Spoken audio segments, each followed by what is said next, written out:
and she's like Ningguang's informant or something. Well, not really an informant, but she's the one who does all the shady stuff for Ningguang, if I recall. And then like her story quest like involved us busting like this, was it like a drug ring or something? It's like a drug trafficking ring.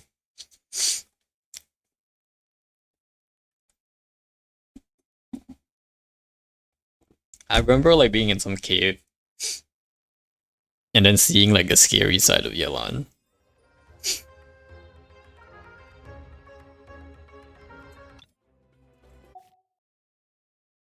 Alright. Yeah, we should see how many coins we have right now. Because we can probably buy some new. Oh, we got a lot of new ones.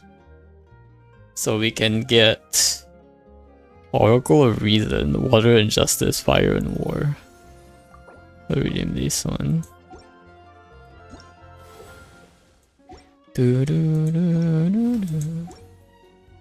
Ode to Azure Skies.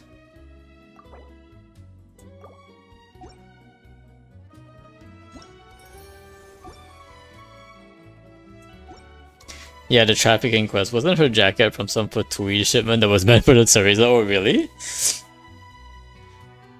No, I don't remember that, but... Yelan jacket. I wouldn't be... This is the origin of Yelan's coat. I don't know if it was in the story, but it might have... It probably is in some character story. In fact, the beast is so powerful that although it died centuries ago, its body remains intact today and its fur still emits a mysterious fragrance. Migrata had intended it as an offer to the Tsarisa, yet Yelan unexpectedly intercepted it. Not only that, she also rejected the style that the Nayans had chosen for the Tsarisa. She yanked the fur off and combined it with Liyue's rami yarn and made a rather fashionable sleeved mantle for herself. I wonder if that tells us the model size of the Cryo Archon unless Yelan chopped it up. She didn't chop it up, she just yanked the fur off, so it has less fur. I guess it makes sense, it does kind of look a little bit like the Fatui coat thing. So... But it looks like it's from like this Nayan beast or something. Interesting. Now I can start to imagine like the Cryo Archon will have like a lot of like fur. Like it will look like a polar bear or something. I don't know. Oh no, she made the jacket from raw materials. She intercepted it, yeah.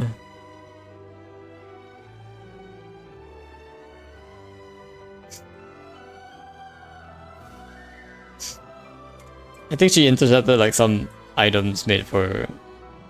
But I think that's also just in her character story. It's not like... It's not in the story quest, I think.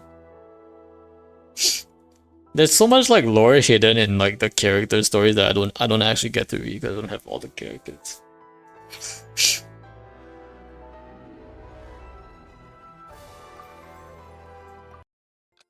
Alright, Fontaine time.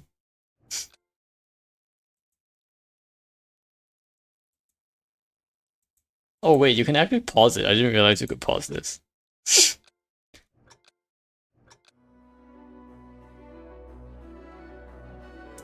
Na na na na na na na na na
Oh,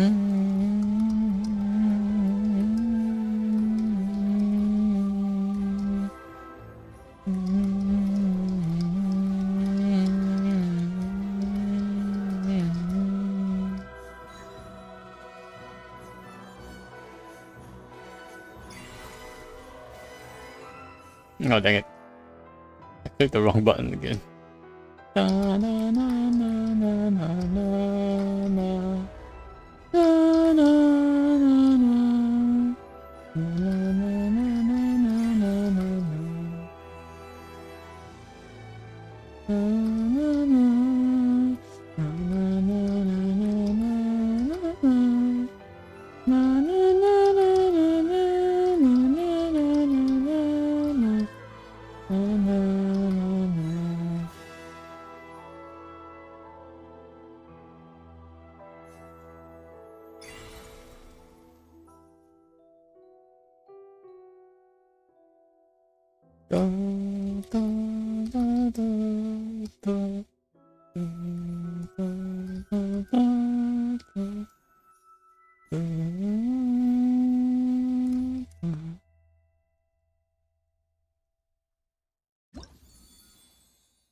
I should probably switch to this,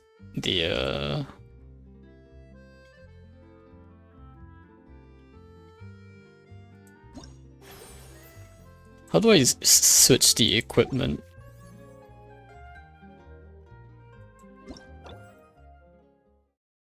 Interface styles.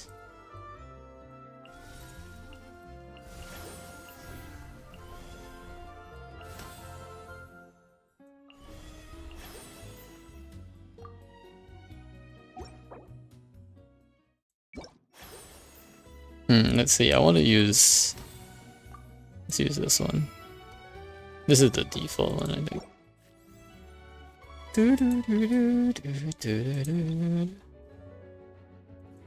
Alright, battle theme. Download the fantastic bracelet and the white silk mantle. What is this? Character friendship 4. Throughout Yelan's intelligence career so far, there's been one memorable operation that fuses both failure and success together. One could say it was a failure because she lost a family heirloom named the fascinating bracelet. Inside was engraved a spell passed through her line that turns the heirloom into a simple communication device. However, the spell requires a pair of vessels, but there's only one bracelet left, so it's no more than a mere accessory. Interesting. The operation also proved success for Yelan because her enemy did not have the upper hand either. It was none other than Regrotor. She infiltrated a trade route and intercepted the goods, and picking the most precious one of them as compensation for her bracelet. There once existed a strange mystical beast in times of old. A robe made from its fur will be worth a fortune, and due to its rarity, a robe is exceptionally hard to procure. The beast so powerful that although it died, this is an extinct beast, its body remains intact today, and its fur still emits this mysterious fragrance. So it was intercepted. This series of happenings could be seen as significant or insignificant, depending on one's perspective. It boils down to gains and losses. Cycle of gaining and losing is a rather accurate summary of Yelan's life. True gambler. Yelan is a true gambler. Cycle of gaining and losing. None of that really bothers her though. Instead, she takes immense pleasure from it. She really is a gambler. Yelan is the epitome of gacha, right there. It was a ruin tribute to Pearl combined with Leah's clothing, I guess. Yeah. Gains and losses. Very cool.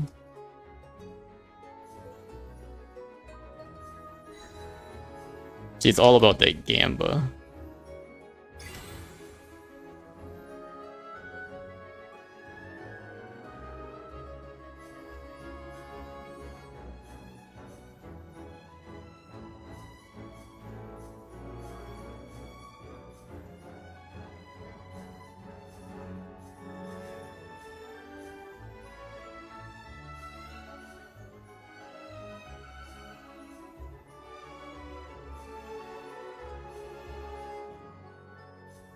Well, I guess it doesn't tell us if Sarisa is small or tall. She's probably tall. I would be really hard pressed to imagine Saritsa being shorter than some of her harbingers, so I feel like their power structure would be like they probably wouldn't respect Saritsa if she wasn't tall, so. Cause if she's like small, she has to be like somehow really scary. And I can't really see that with a small character, like how they're gonna do that. She has to like strike fear into the eyes of her enemies. And even the eyes of her allies.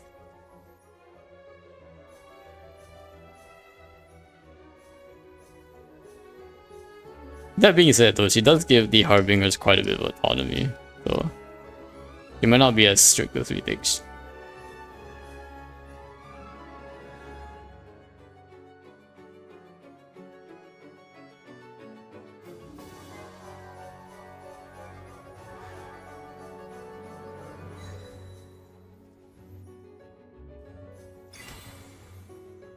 Is she portrayed as someone evil or dictator-like? I don't really think there's been much portrayal of Saritsa. The only thing that I think like we know about her is that she wants the Gnosis, I guess. But I don't think we know much about her personality.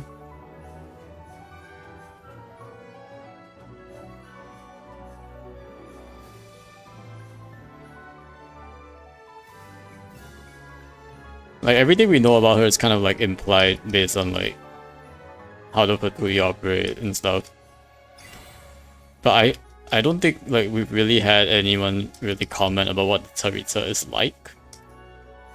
I think there's some comments that we heard from 1.0 from the guy in the church. About what how the Saritsa like organizes the Harbingers and stuff, but like not so much about her personality, actually. Not like what she's like to deal with. If anything, we know her character is that she's lenient and that's a harbinger to follow their own goals and motives before retrieving a literal gnosis. I don't know if that means she's lenient or if that means that she just has a lot of trust in her harbingers, which is a bit sort of different. So, like, from my understanding, I think it's more the latter, like because her harbingers are like very loyal to her, like she just trusts them to be able to get it through their own means. And like even if like one of the harbingers like doesn't do it, like she knows like the other harbingers can like pick up the slack or something. So I think I think it's a bit more than just leniency. So I'm not sure if that really speaks to her character quite yet. There could be like different reasons why. But we do know from at least that perspective, she's not the kind of like she doesn't like, how do I put it? Micromanage. She's not a micromanager, which would make her a bit more likable.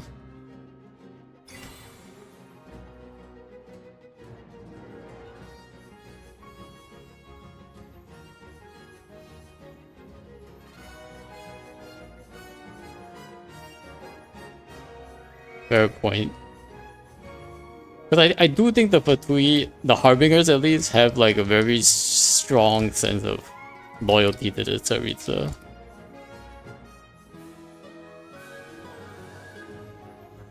Maybe Arlecchino not so much, but...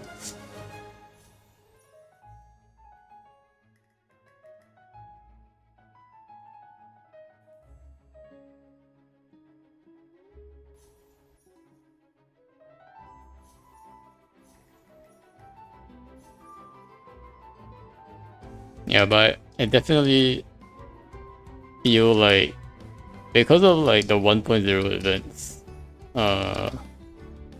we've been sort of conditioned to think that Saritsa is just evil because Signora was evil. And like she's like the first like sort of ice lady that we met. And so like you kind of like extrapolated that to like what the Saritsa will be, so I think there's a bit of like misconception there. because of that 1.0, like when she froze Venti basically and like stole the Gnosis from him. We sort of like have a bit of the impression that, well, I guess that's what Tsaritsa is gonna be like, but even worse kind of thing. It's a 2-year Evo, right? Kind of thing. But I think since then, like, really not so much we've heard about the Tsaritsa. I don't remember if the Tsaritsa ever responded to like Raiden when they were notified that like the Xenora was dead.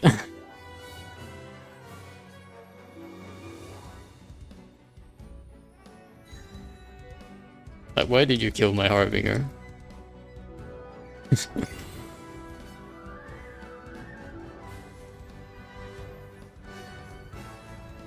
Now, she didn't even show up in the like funeral, so maybe she really is heartless.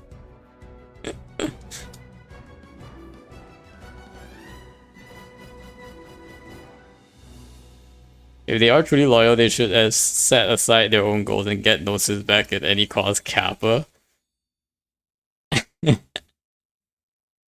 Well, maybe it's like there's like they've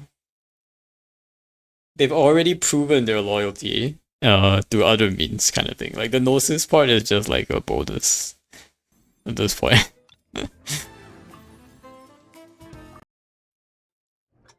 And I'm honestly like not sure like how urgent the whole Gnosis thing is for the Tsaritsa. Because it's honestly been like what, 5 years already. Like I feel like this Gnosis thing is like kind of like, you know, it's fine if this task is delayed for a while. You know, like it doesn't seem like it's very urgent.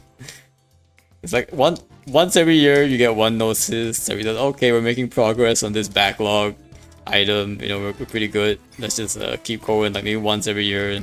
It's a good, you know, make progress once a year, and then we can, you know, put it back in the backlog while we do this other, you know, moon excavation of the moon and its power thing. This Astucia project, probably more important kind of thing. I don't know. But I feel like this Gnosis collection thing is kind of not that urgent. There seems to be a lot of years. This is a multi-year long project, so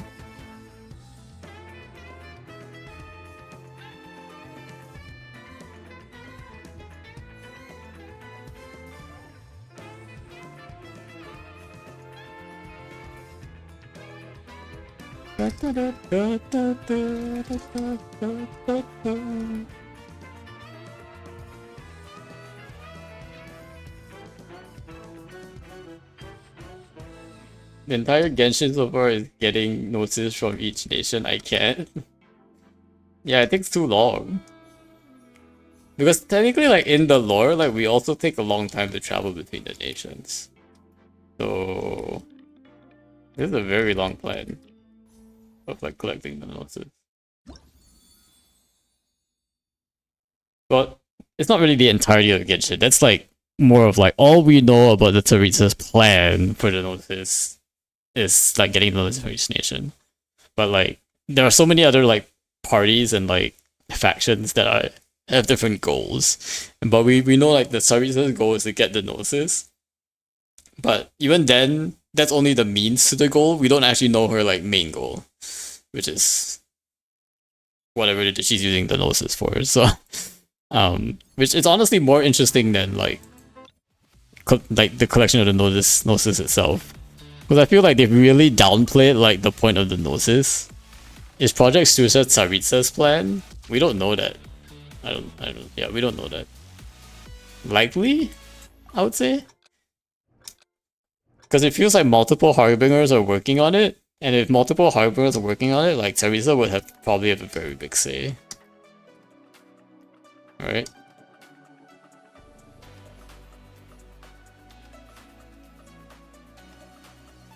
See, these are real fists now. I don't know how this changed, but I think I set it to change based on the song, so this must be real song.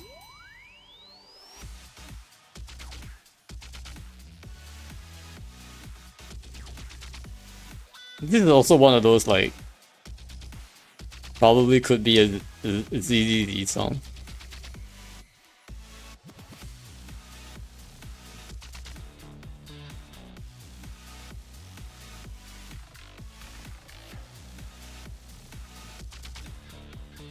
It's a pretty good bot though.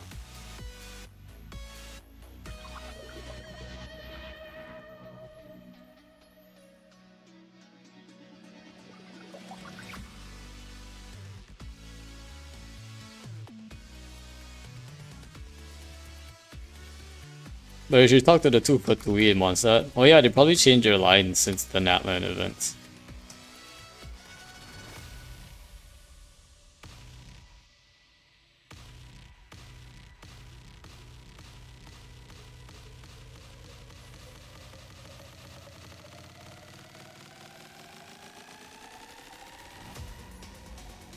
This drop, man.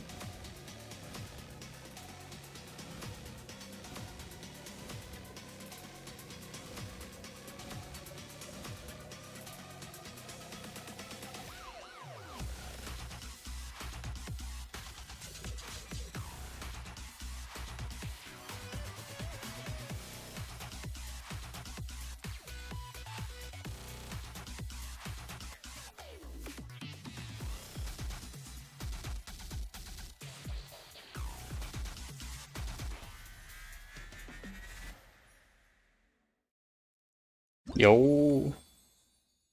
Yo, I didn't miss any notes. I got 5 good. Wow, I was so close. 5 goods out of 496.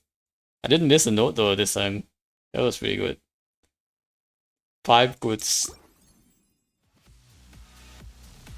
Yeah, why don't we talk to the Patuid monster? It's a good idea.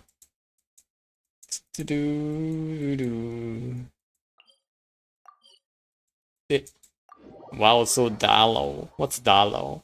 What? Dalo? Is that a Chinese word? Dalo? Hey, Mikhail. What do you guys? Do you hear what happened with the captain? I heard a few whispers. Apparently, Sarisa has decided to keep his position as is. Captain must have had his reason for doing it, and the business is not a fool to be taken lightly. What's this? A rare lapse in your bullish optimism.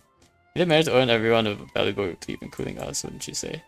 I've heard tell of our returning comrades that there's something wrong with the sky above Natlan. Ha! Has an even greater calamity befallen us? That's an opportunity. What else would the powers be that suddenly dispatch more hands to a place like Noncry? So the Teresa must have dispatched more hands to Noncry. Interesting. Yeah, I don't really know what that means, but... yeah, it's like professional. Hello, professional.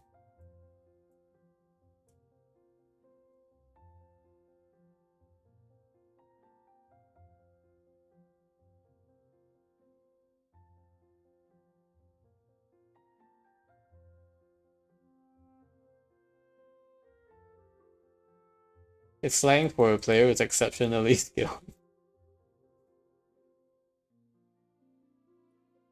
Interesting.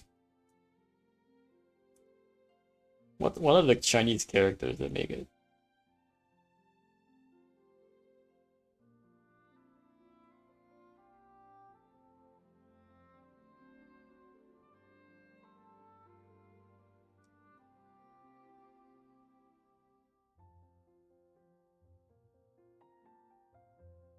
Dalao. Translates to big brother or guru. Ah, okay. So this it comes from like a big gun kind of thing, but like has started to be used in like slang to mean like great at something interesting. Chinese internet slang is always like really interesting to me. Cause like it's always like figurative, like what they're what they're saying versus like what they mean. Always like a puzzle to figure out what they're trying to say.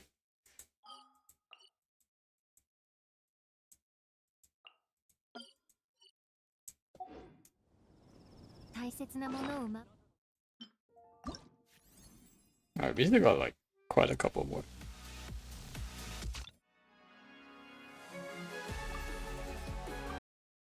Alright, Hydro Dragon Sovereign.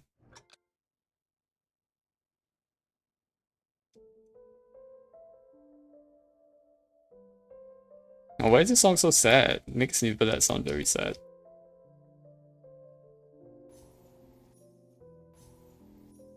So contemplative and solemn.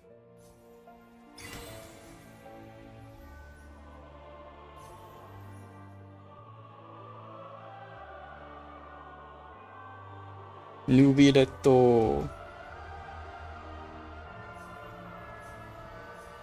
Also, a lot of the husbando enjoyers have been like really complaining ever since Nowland came out. Well, I mean probably before that as well. But mostly because in Natland there hasn't been a male character as strong as like what New Villette was for Fontaine probably. At least back in Fontaine they had like characters like New Villette and Rio.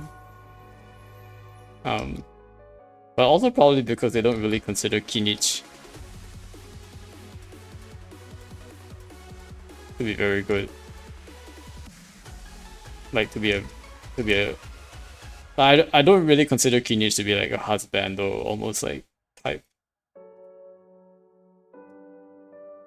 of character. She's more like a bro kind of thing. I guess Eva is also kind of a bro, but Eva's like a 4-star, so it doesn't count. I honestly don't know why they made Eva a 4-star. That's kind of weird to me. They teased him for a lot, and then like made him a 4-star. But I have only 6 more characters to get to level 10. Oh, friendship 10, all around 7. Nice, let's go. And I can finally not use handicapped characters in my team. I'm so excited. Nice. But you're gonna end up pulling more characters and you're gonna have more friendship.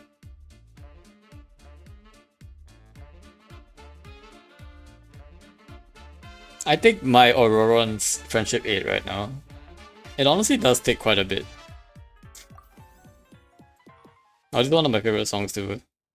Farina's.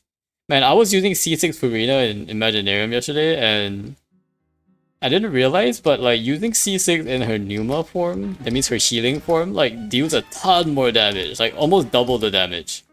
Holy. Like I wasn't paying attention, but like as I was normal attacking it, I went to accidentally do a charge attack and swap to her Numa form. And then she just started hitting like double the damage. And I was like, what in the world? I should have been using this all the time. all this time. At least in C6, like her Numa attacks are like crazy. Holy.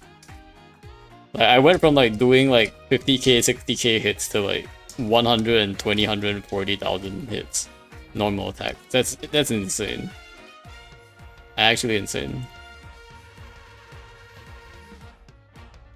And that's like without any support or anyone else on the team. It's just Farina being a C6 Farina.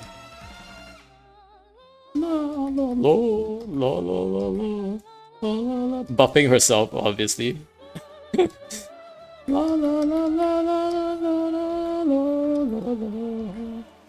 Just a one-woman team. One-girl team, I guess. Not really quite a woman. Just a little girl. Cutest girl though.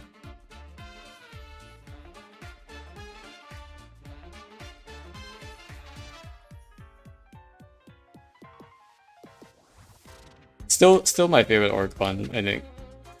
I guess Nahida's kinda cute too, but she's less waifu material. And I don't like Malvika enough as a character. So I will have to see Taritza though. I'm really okay. Hear me out, like not cry like okay, I need to sing this song.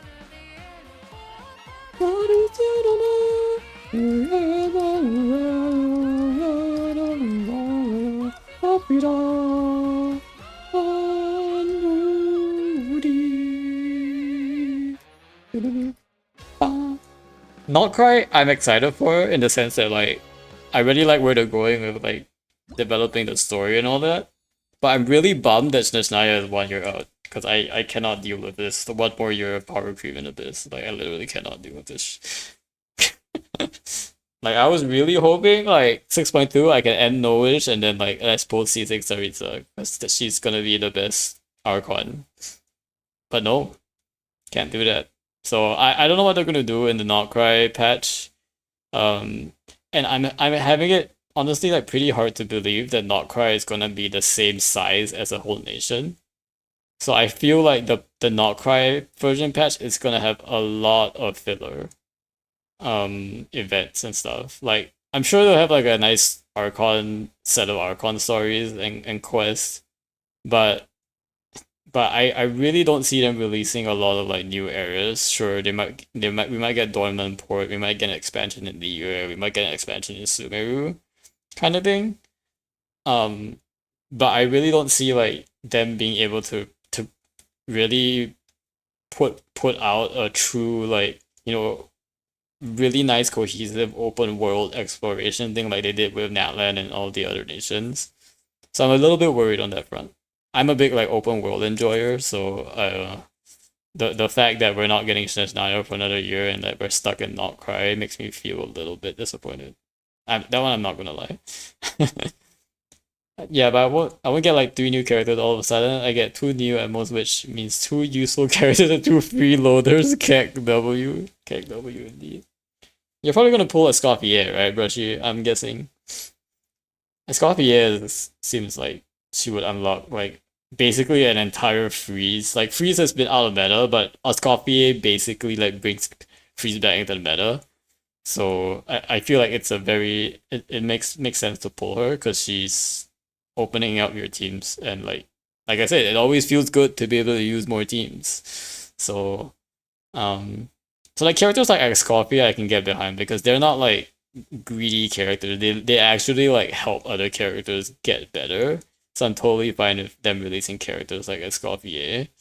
My only question would be like why like the fact that characters like Escoffier are even needed is because like Hoyo fix your elemental reactions and make them actually like equally as good as each other and not like crystallize being complete trash. Dormanport, Blackcliff Forge, Mario Javari, not quite. Is Mario Javari not going to be in this patch? Is it going to be in like 6-month X patch? Because I would be disappointed if it were. I was really hoping for Mario Javari to come out like I don't know next patch or something. um. So unless you're saying Dormanport is like 5-month X patch. I mean, Freeze is an overpowered reaction if you think about it. Not really, if there are a lot of enemies that can't be frozen. Um, and like if there are enemies that can be frozen and if the no sustain needed. Only if the enemies can be frozen though. And like honestly, it would have been fine if the enemies who can't be frozen at least like kept a freeze aura on them for the entire duration of how much they would have frozen by. So that it's not so much about the fact that they're stuck, but more of like the fact that like you can leverage Blizzard Strayer. Yes, which is why they no longer like to make feasible enemies. Yeah, but you see they could have made the bosses like not get stuck. Like they could have made them like not freeze, but still have a frozen aura that would still allow Blizzard Strayer to take effect. And I think if they did that, freeze could still be like in the meta, even though it doesn't actually like freeze anything. But it's still like, maintains a freeze aura, which is still like a cryo aura. Or like it might be like an innate cryo or hydro aura, I forget. But it still maintains the aura for you to like apply buffs and like shred resistance and all that kind of stuff. And that's the issue with Blizzard itself. No, I don't think that's the issue with Blizzard itself. I think that the issue is with well, I guess you could fix it in multiple. You could fix it on the Blizzard set, or you could fix it on the aura side of things. But it's like but I think it's generally like the idea is the reaction itself and how it was sort of thought of in relation to the Blizzard. Like it wasn't really like it didn't really connect very well. Because it would basically an enemy that doesn't get frozen, if you apply freeze to it, it will say freeze, and then it will immediately dispel the aura, which is like completely useless. So I think from an aura standpoint, the fact that like cryo aura and frozen state are different, you have to make a new cryo aura that fixes Betrayal. I don't think they have to be different. There's no okay. Let me back up. Why is there a bot? Let me back up. Let me ban this bot first. Ban this bot. Why is there a bot? Let me ban this bot. When I say cryo aura, I don't mean the normal cryo aura. I mean the frozen aura specifically. And the frozen aura is what procs Split Destroyer. And the frozen aura generally will, freeze an enemy, will keep them frozen. But you could have also made the frozen aura linger on enemies that can't be frozen, but still call it like a frozen state, right? Like maybe their enemies they're not like moving. We don't actually have a frozen aura in the game though. I don't know what it's called. Maybe I have to use the correct term for it. But there is a state. There is a state called frozen in the game, which is what the Destroyer procs offer. So if you look up frozen, if you look up like the Genshin frozen thing, I can pull it up here. But like, it would say like frozen itself does no damage. Instead, it's a reaction that applies a freeze aura. I don't know if this is like super accurate. It's obviously like an interpretation of how it works. We don't actually know in the code how it works.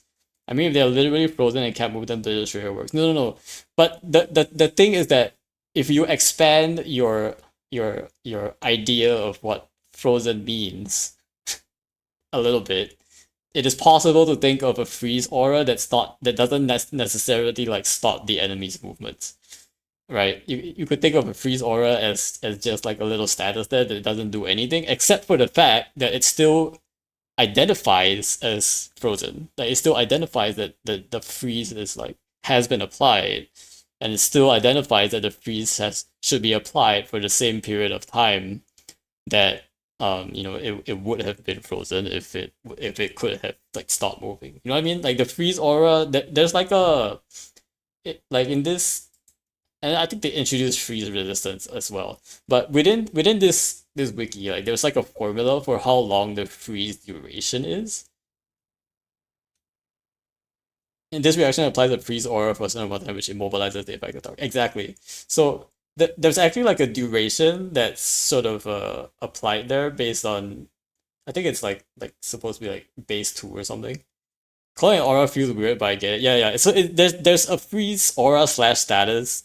I think it's just called aura because we don't really know what to call it, but there's something that identifies that something is frozen, essentially, for a duration of time. And I honestly think that if they just allowed this condition to persist separately from the fact that this, like the thing can move, like they could have created like a immobile status and a freeze aura, and the freeze aura applies the immobile status. But then for certain enemies, the freeze aura doesn't apply the immobile status, but still persists the aura, and then would still allow Blade Destroyer to work, even though the immobile status isn't sort of applied. You know what I mean? So point stands easily fixable on the Blade Destroyer. Yeah, you could also fix it on the Blade Destroyer set and say like, instead of requiring like while freeze is active, like when this character applies freeze, for like the next 20 seconds get like a buff. That's also like a way to do it, but obviously the interaction didn't really work out there, so it could be fixable on like either end of the, like there's multiple ways to fix the problem, but I think the issue is still like with that interaction there. Rather than like, okay, now I have to pull a new 5-star character so that freeze is viable, which is obviously something Genshin would do because that would get them more money, right? So but I mean, even without the Destroyer, for example, like if you have a boss that has freeze aura applied to it, the freeze aura I believe also counts as either a cryo or a hydro aura when you swirl. I don't remember which one, but but you can try it. Like if you freeze an enemy and then swirl a frozen enemy, it applies. I don't remember which one. It applies either cryo or hydro onto like nearby enemies.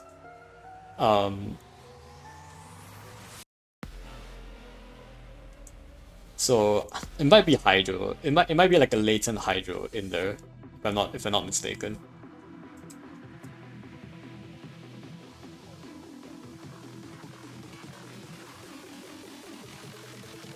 But Hydro I think is priority. Okay, you're right. Okay, so it might have like both, but because the Hydro is priority, it slows the Hydro within like the freeze aura.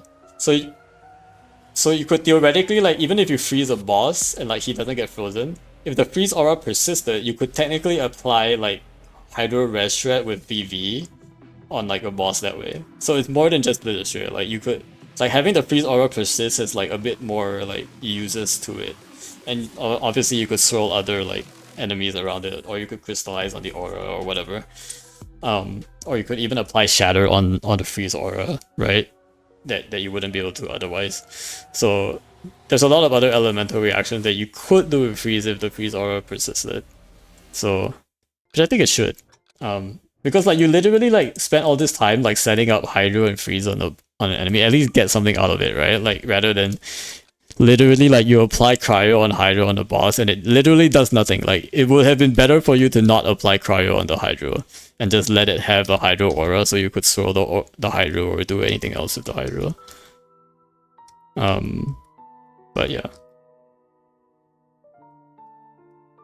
It's kind of, but now that Escoffier is around, I guess like I'm glad that at least like freeze teams are coming back a little bit.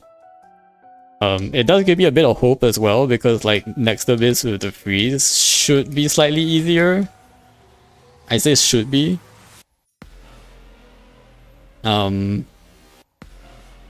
Because theoretically like my Kaya should be able to benefit from any of like the freeze buffs that Escoffier gets in the next Abyss. Theoretically, but I don't really have Chongyun to like really take advantage of that completely.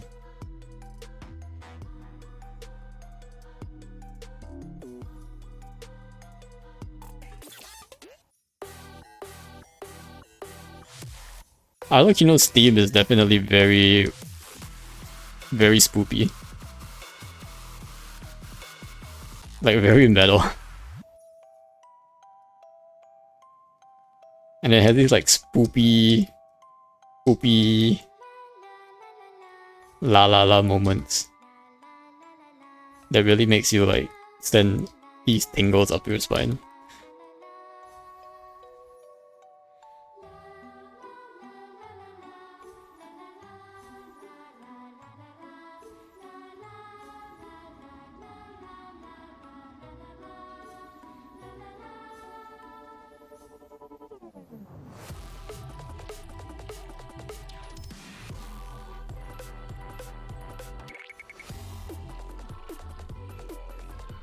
I still remember the time I was really looking forward to Arlecchino, and then I saw her design and I was like, yeah, I guess I can't really pull for Arlecchino.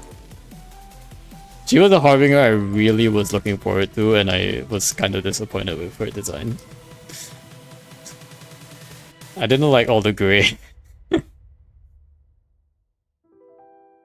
Melt is still strong, so Cryo not entirely useless.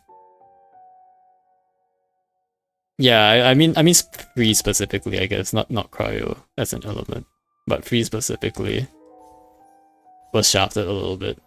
It was definitely pretty good though early on, like in the 1.0 patch, like because there were a lot of like freezable enemies. Like a lot of people would just literally like freeze the enemy and then call it a day. I love her designing color palette personally. Yeah, I think it's just a point of personal preference.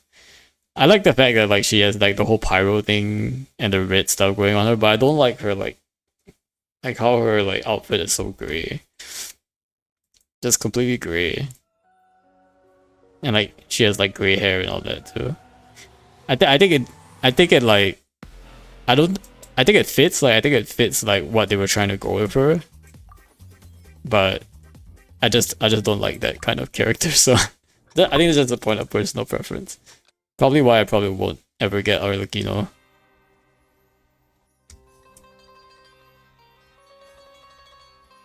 Maybe I'm like hoping for like Columbina or Marionette to be like cuter or something.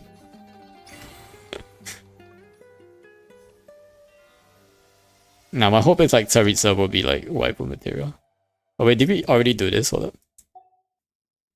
Fix it. I feel like I reached. Oh wait, no, this is Navia's team. What am I doing?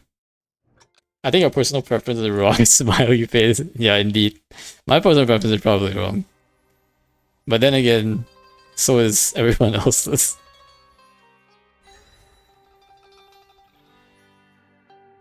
There are no right personal preferences. Everybody is entitled to my opinion, alright? Everyone is entitled to my opinion.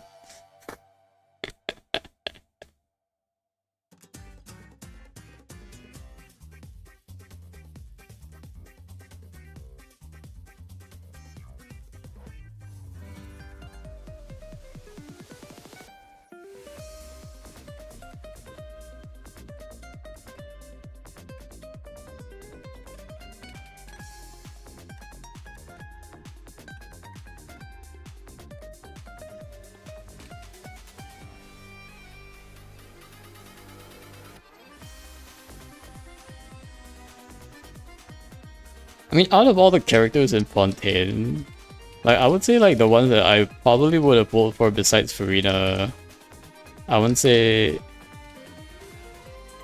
Probably... Probably, like... Navia. Navia is pretty good. And I would say like Charlotte is next on the list there. Although I don't have the pull for Charlotte because she's for 4-star. I actually really like Charlotte. I was trying her out in Imaginarium and like she actually felt really good to play. Being able like she has really good cryo application.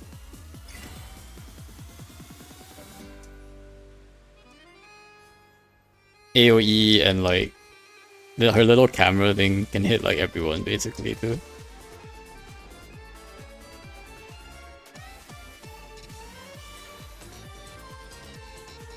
Navia only because she just hit like really hard. But also because she's really pretty. Charlotte's one of my newest freeloaders in team currently. Oh really? You should really make better use of her. She's a great freeze. She's great in freeze. Like she's really great in freeze. She's built. Like she's super good in freeze. Like I would run her in like a Charlotte Bloom team almost with like Xingqiu Bloom or like Barbara Bloom, Dendro Traveler and like some other like maybe Kaya in there as well. Like almost like replacing Diona in like traditional team. She's a better like applicator than Diona is, for sure. And I think like her healing is pretty on par as well, so the only thing she doesn't give is the shield. Like level 10 skill, level 11 burst, 75 to 130-ish ratio.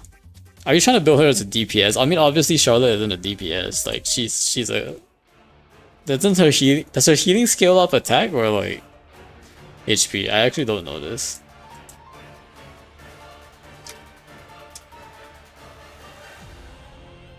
But I wouldn't really worry about... For Imaginarium Theater, everyone needs to be a DPS, Keg W? No. That's not how it works, Brushy. For Imaginarium Theater, you just need to bring your C6 Sigu in, that's all. Honestly, for Imaginarium, like, there are only like a couple of floors that are like challenging, right?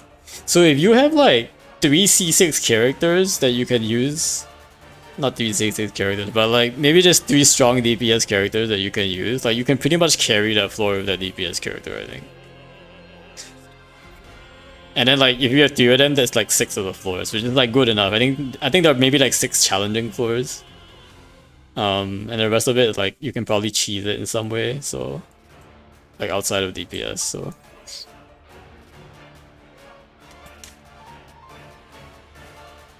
like I was actually able to like full star Imaginarium Theater this cycle. Again, it's not Visionary tier, but the first time one of the few times I full started, mostly because of C6 Farina. I only used her on last stage and killed it before it got pillars out, so saving Shilona was useless. Not like this.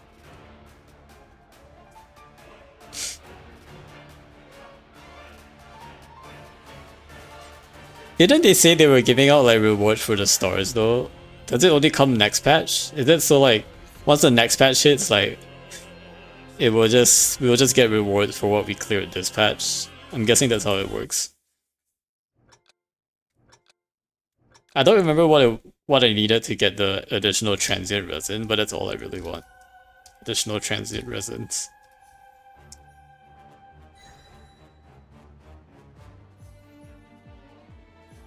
Oh no, now I feel like I'm fighting the Arlecchino weekly. Reminding me of what happened yesterday when we all got obliterated by Arlecchino.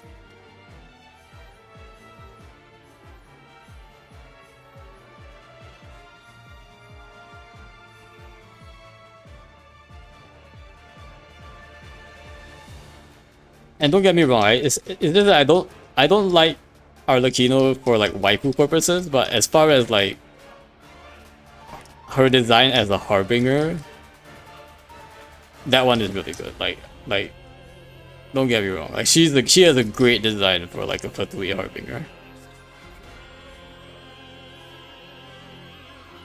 It's just like not my type, but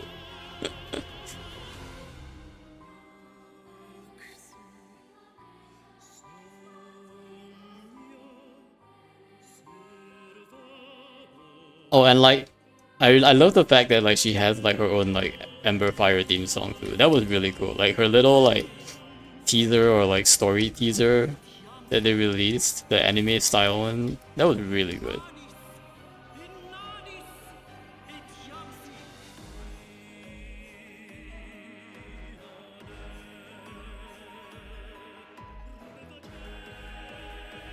How did I miss that one? Oh, no.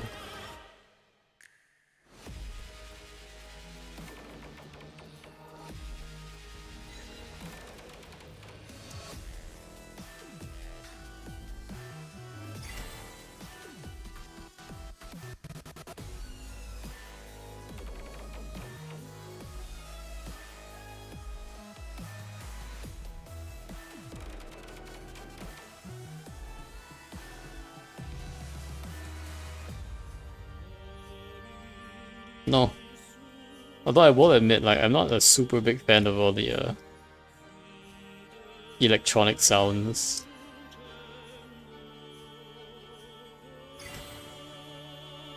But I'll give it a pass because it's still a pretty epic boss music. I don't know, how did I fail this one? I don't know how Charlotte works. I just gave her crit stats and level her tabs. What does she do again? She heals. She's a cryo healer. What are you talking about?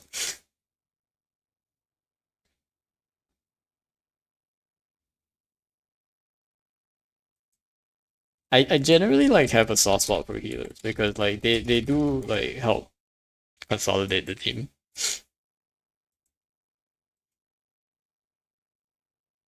And like you kind of like need healers every team, right? Kind of. I think like her E also does something. Let me see. Passive effects. When opponents are, let me see what it is.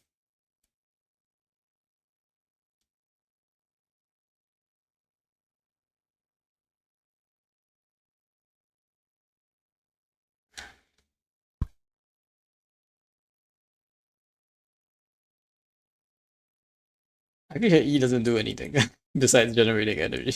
I thought it did something else. Did it really not do anything?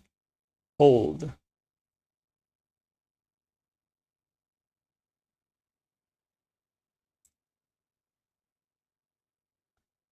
The viewfinder will expand until you hit the finisher frame state. If you unleash this ability only after reaching finisher frame, you will instead apply Focused Impression, which lasts longer and deals more damage, although skill CD will be longer. Oh, okay. So you can hold it for longer as well. Interesting. I remember E being used in Arlecchino teams because it's good for melting somehow. It might be at higher constellation. Let me see. When active character's normal and charge attack hits an opponent marked by framing, Monsieur Verite at C6 will issue a coordinated attack with cryo damage based on attack. Oh yeah, I think she scales with attack, so I think you're probably fine building like some crit on her. So she is an attack scaling healer, yeah.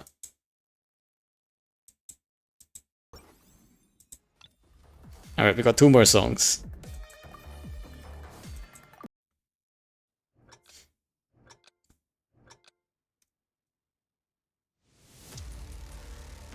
But we don't really have a cryo support set, right? I don't think. Like we do for like Viridescent and like...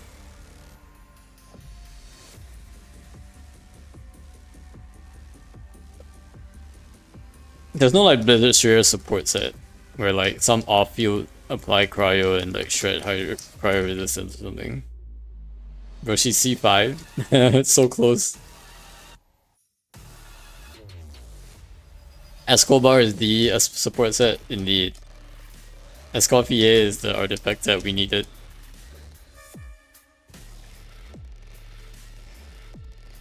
Also, is Escobar like a person? Like, is there someone called Escobar? Is there a reason why we keep using the word Escobar and not Escoffier? Is this a famous person I do not know? Is there like a famous football player or something? Pablo Escobar? Who is Pablo Escobar? He sounds Spanish.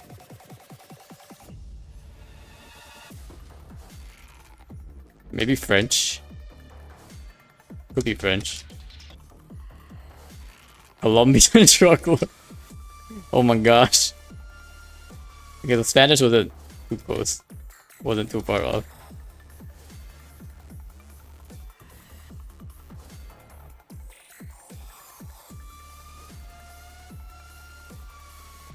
Why would you defile Escoffier's name like that?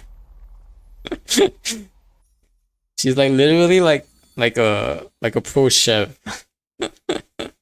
Poor Escoffier. Well, at least if the drug lord is famous enough. Oh, I love the song. I love the song. It's shorter. It's like barely shorter, brushy. Oh, I love the song.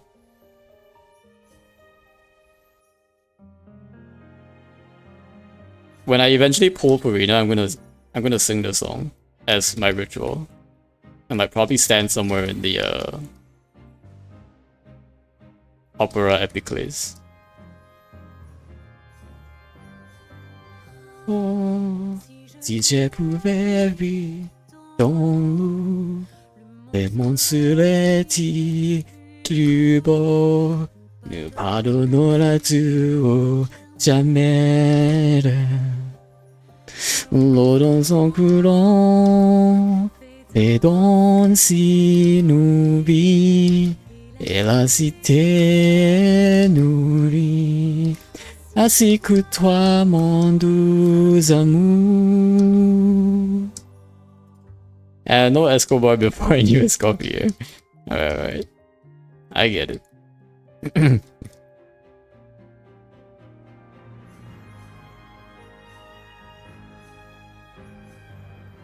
Not be a very famous drug lord.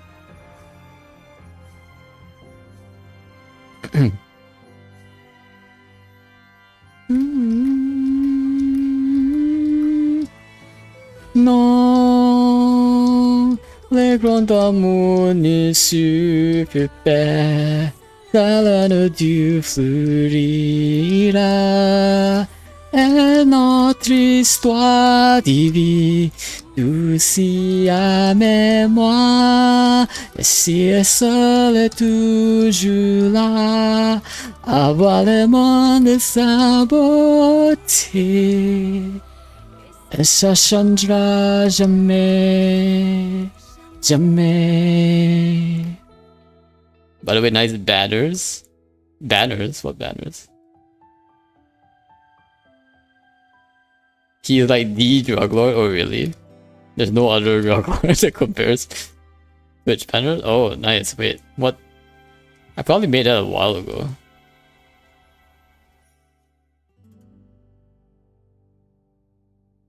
I don't even remember what banners are up there now. It's been a while.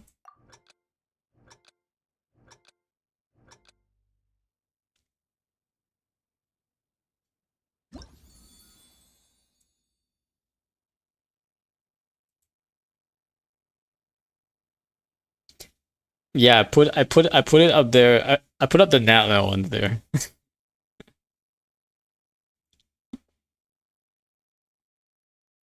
I really like the Silali wallpaper. That one's really cute. The other two not so much, but like I'll probably replace them at some point.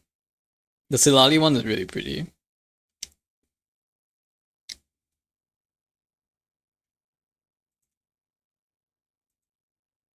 Like Silali was probably like the only character I would have pulled in that land if I were pulling. Um, Still like love her story quest and all that. There are very few characters that like I can say like I really love, like Silali, Furina, Chiori, Inazuma probably like nobody honestly. Maybe Ayaka, but not really. Like I feel like Ayaka's kind of basic, a bit too basic. Uh, Sumeru. Let me think. Sumeru probably. Yeah, I don't really have any from Sumeru actually. Although maybe I don't remember. Liyue. Um. Yeah, also probably none from Liyue. I think Liyue, the biggest ones that people were pulling for, like for what waifu reasons, for like Shenhe, I think, and I don't really like Shenhe. I guess there is Yelan as well. Yelan, I mean, yeah, I guess she's like really meta and this, but I don't like her enough. Not a Raiden simp. No, I'm not really a Raiden simp. Yeah, I think Raiden like, but she was really hype, and then when she came out, I was like, yeah, I don't know. I really did not like her character. Like when she was like introduced, like in her story quest, like okay, she just is like this basically like what's the word, a hermit who has like exiled herself in a different realm. Like okay, I don't know how I'm gonna relate to this kind of character. Like what is this? You know? I mean, sure, I like the fact that she wields like a big sword and everything, but that's where it ends. That's where like my how much I like her ends. I like the fact that she has like a big sword, um, and like the fact that she's in like her like kimono, but that's about it. Like I don't really like anything else about her. She can't even cook. Goodness, like come on. Um, it's funny that they actually made her like unable to cook, but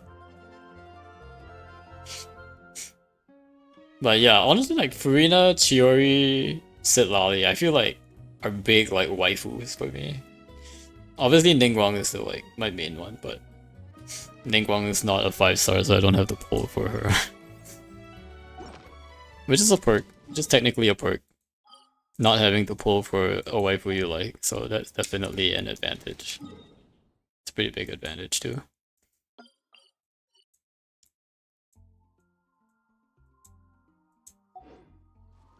I guess in the standard banner, now I actually do have to decide though, like sometime in September, which is honestly only about 4 more months from now, right? September is only 4 more months away. We are really, really close to getting our next standard banner character. I'm saying really, really close as if it's like 2 months only, but it's like 4 months away. But to me, 4 months away is pretty, pretty close, considering that like,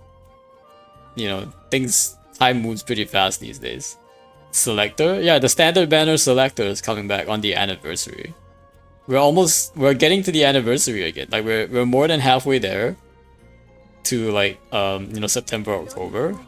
So there's gonna be another selector when Not Cry releases. I mean, they've already started like releasing the Not Cry content, so like you can already tell like it's coming up. They're gonna release a selector during the when Not Cry comes out, basically, right? Like the standard selector. I really wonder like who I'm gonna choose next. So this time I really do have to like decide. Like, do I want Kaching or Jean or Mizuki, um, or anyone else that they might end up putting on the standard banner? Yeah, you don't know yet. They have, as long as they haven't announced it, they technically put more people into the standard banner. They could make improvements to the standard banner. They could allow us to choose weapons.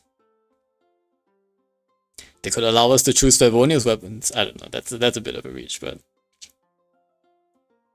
Honestly, if I could like bypass like a character and like get all the bonus weapons instead, like maybe I would do that. As much as I dislike Kaching, it's probably top 2 choice. Yeah, Kaching is probably like, now that I have Tinari, it's probably Kaching is the next like legit option. But it also kind of like silos me into like the Quicken meta. Like both of my 5 stars are now like stuck in Quicken. And that might like, it might not work out if like an Abyss is like very Quicken. And Abyss has already kind of been moved away from like the whole Dendro reactions thing for a while already. So I don't know if that's gonna hurt me, versus if I pull Jean, not pull Jean, sorry, if I choose Jean, like Jean can probably fit in more teams. I could run Sunfire, for example, or I could just run her in National. And she will also be a really good pairing with a future Furina, so. The other option is obviously also Mizuki. But I don't know if Mizuki is like even like, are there people even like running Abysses in Mizuki these days? I know like you've seen a lot of like 4-star clears and stuff, but have you seen any clears like involve Mizuki? I would be very surprised. Honestly, like if you have seen any clears that involve any of the standard banner characters, it would probably make sense to pick like that standard banner character. Nope, Mizuki is a unicorn. Are there any standard banner characters that you've seen like being used in Abyss? Or like in any of the challenge clears or like the 1.0 clears? I know the recent 1.0 clear you showed, like Jean was on that team. And Jean was really, really important in like staggering the Y up, I think. So that Kaya and Chongyun could like keep freezing on top of like with Xingqiu's. And Jean also provides like a ton of energy with her like E. So I think Jean might actually be could actually be like the way to go here, because she would enable like that kind of team that I wouldn't be able to pull together otherwise. And the fact that she also consolidates healing into a Nemo means that freeze team can run very comfy with a Viridescent. Jean fall damage does come in handy more often than not. Yeah, especially against those like Fatui, what do you call it? Like the Fontaine Fatui sword girl users. I don't know what do they call it. Fatui interceptors, assassins. I don't know what you call it. There's a word for this. Where are they? Yeah, these guys. Fatui operatives. I see high con deloop cleared, but a lower con coming is better. For reals. Yeah, I think Jean might actually be the answer here instead of Kaching. I don't know. We'll see who they end up putting on the standard banner if they decide to add any more. Because I know Mizuki is added to it, but they didn't necessarily say they're only adding one character every year, right? They did say they will add over time, but they never specified exactly how much they will add every year and how it's gonna change every year. So we'll see. But I think Jean might be the way to go. It's definitely between Jean or Kaching. Kaching obviously for Mintum reasons, but Jean for Saber reasons. A little bit. Jean is kind of the same. Can't be Saber account without Jean, so I feel like Jean might be the way to go.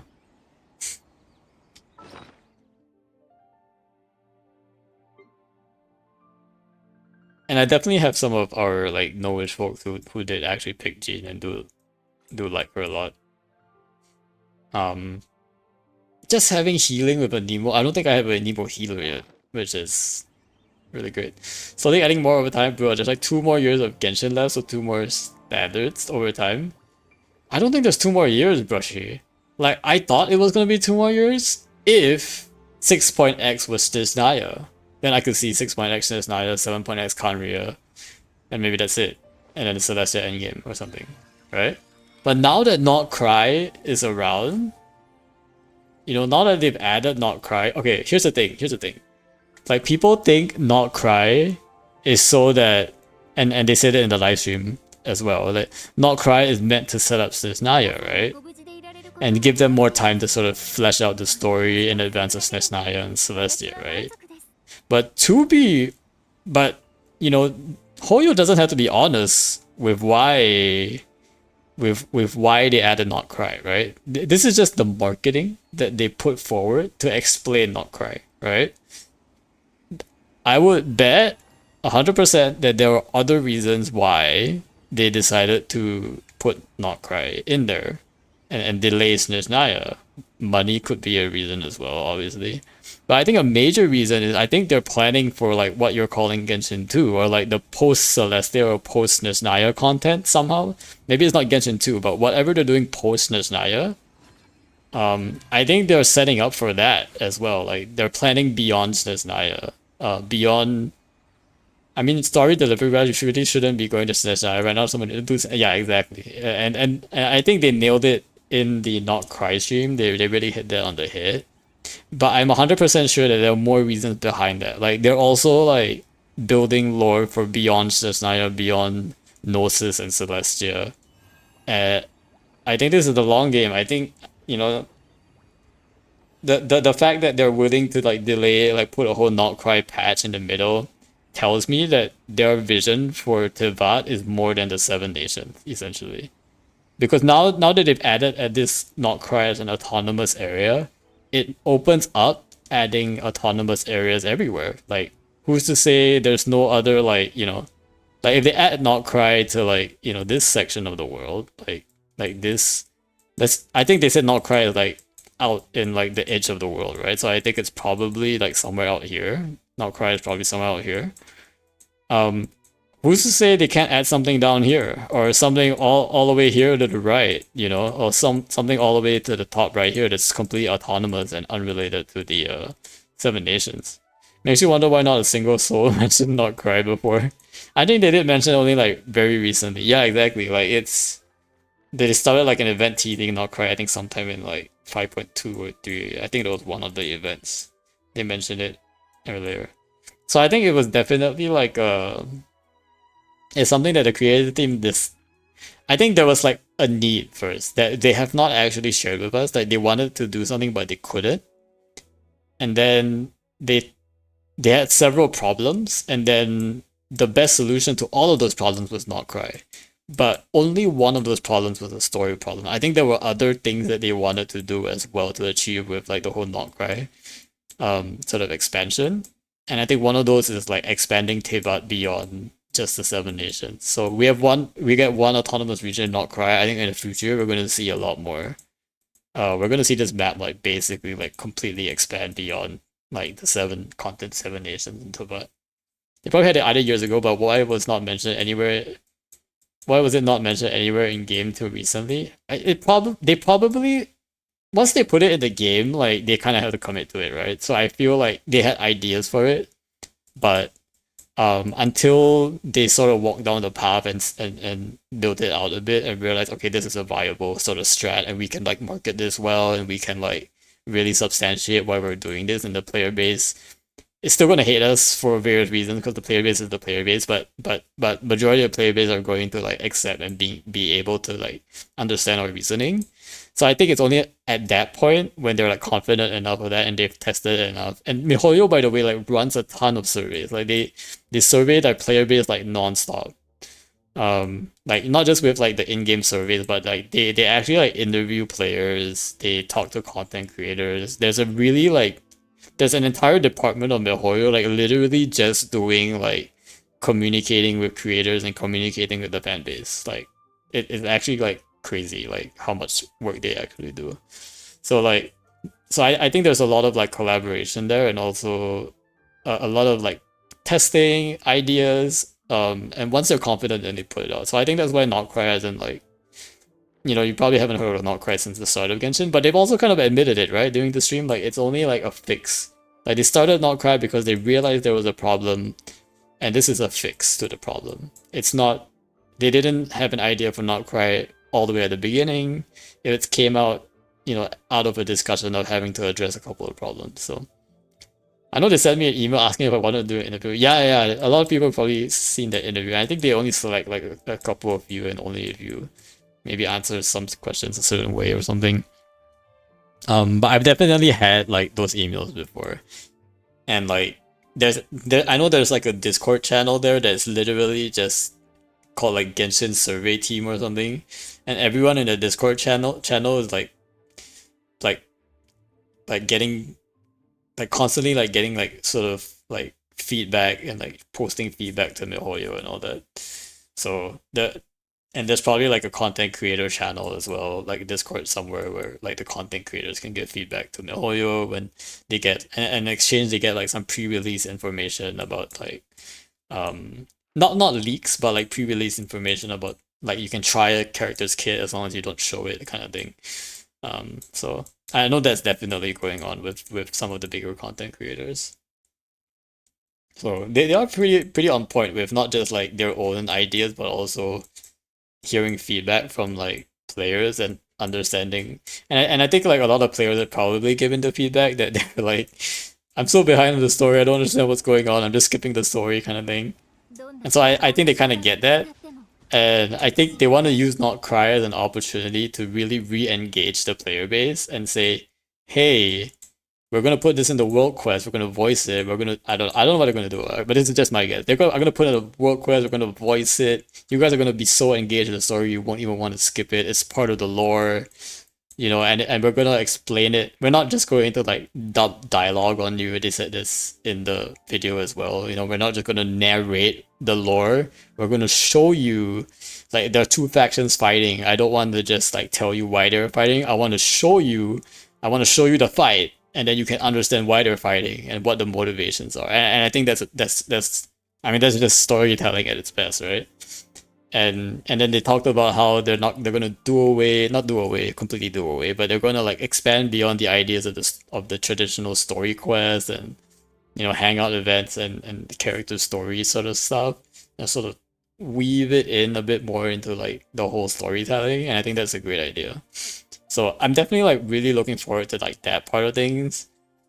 So my only like detraction from that is that I hope like the open world doesn't like the exploration of the open world doesn't get like sidelined a bit, because now that a lot of the focus is on the lore and the story, I still want the the breadth and the expansiveness of like what Natlan offered, like all this like random exploration and stuff, cool stuff that you can just find without even realizing it. Like I still want them to maintain like that open world scale.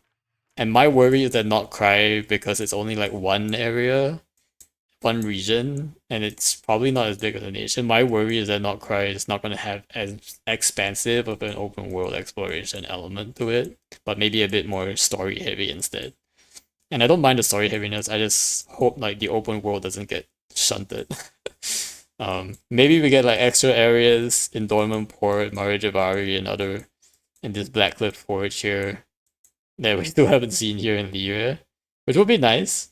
But it's different, right? Like it's different from like here's an area that is cohesively um one exploration experience. Because if you think about it, like each of Natlan's sort of areas have a very distinct like exploration feel. Like the volcano has a very distinct feel. Every time you're like wandering, the volcano is starting to erupt, and then there are all these like boulders and stuff you have to bash through.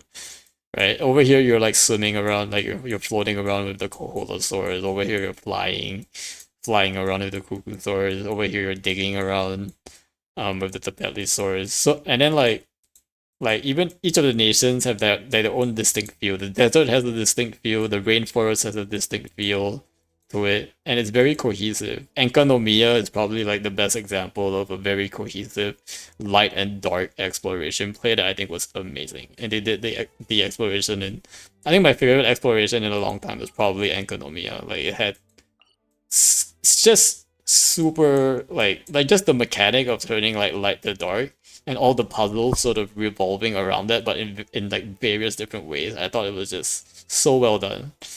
Because it really like connects everything to the Dainichi Mikoshi, and you really understand like how important the Dainichi Mikoshi was to the civilization just from like doing the puzzles and the exploration aspect of it. Because every time you turn the thing on, you literally like camera cut to the Dainichi Mikoshi, and then camera cut again. You keep seeing this thing over and over and over again.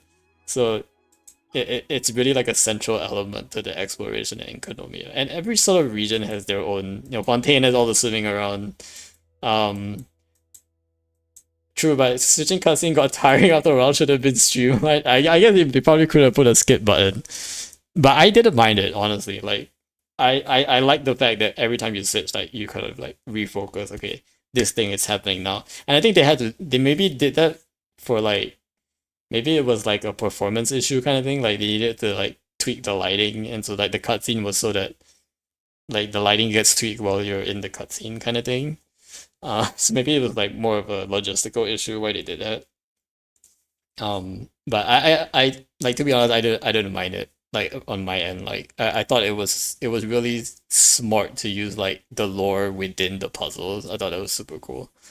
Not even a skip button, just needed to be seamless. I thought it was an engine limited. Yeah, I think it's an engine. I think it might have been not an engine, but maybe a resource thing. Like they were, because again, like people have to play Genshin on their phones, right? So I think they did talk about it a little bit in the Not Card region. Like they did make some decisions early on.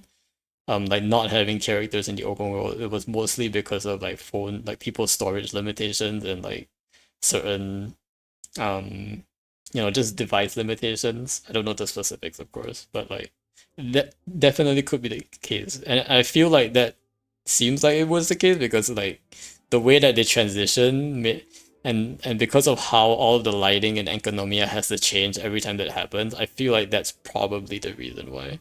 I know we have dynamic lighting already, so it should be doable. I don't know the specifics of how the lighting works, so maybe you're a better judge of that. Alright, looks like Lucky's up, so we're gonna go ahead and raid Lucky. Um, in just a bit here.